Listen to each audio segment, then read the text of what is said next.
নমস্কার বন্ধুরা, বং ফুটবলারে আশা করি তোমরা সকলেই সুস্থ ও ভালো আছো। চ্যানেলে যারা নতুন, চ্যানেলটিকে লাইক, কমেন্ট, শেয়ার, সাবস্ক্রাইব করে দিও।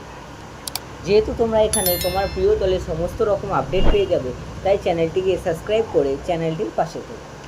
হ্যাঁ, আজকের ভিডিওতে তোমাদের আমি দুটো খুশির খবর তোমাদের মধ্যে শেয়ার করার আছে। আজকের দিনে দাঁড়িয়ে মোহনবাগান দলের নতুন বছরের নতুন সাইনিং, যাকে নিয়ে মোহনবাগান সমর্থকরা বিশাল হাইপ ক্রিয়েট করেছে।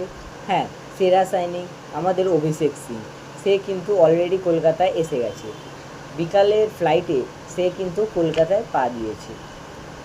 আর এখানেই শেষ নয়, জন্মদিনের দিন বিশাল কাইপ, আজকে তার জন্মদিনের দিন সেও কিন্তু কলকাতায় পা রাখলেন।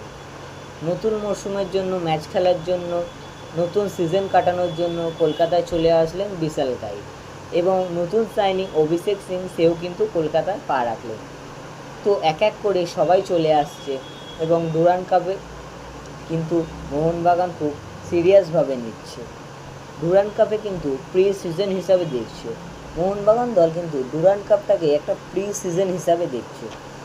তো আশা করা যায় যে সমস্ত ফুটবলাররা যদি তাড়াতাড়ি এসে যায় কলকাতায়, তাহলে তাদের যে শক্তিশালী পূর্ণশক্তির দল, সেই দল প্রথম ম্যাচ থেকেই মোহনবাগান খেলাবে।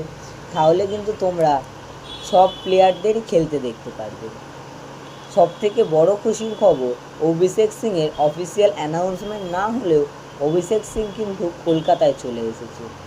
ডিলটা তো পুরোপুরি ডান হয়ে গেছে। তোমাদের সেটা আমি অনেক দিন আগেই ভিডিওতে জানিয়ে দিয়েছিলাম।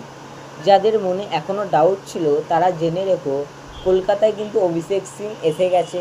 এবার শুধু অ্যানাউন্সমেন্টের অপেক্ষা। আজকের ভিডিওটা এই পর্যন্ত ছিল। ভিডিওটা ভালো লাগলে like, comment, share and subscribe করে দিও।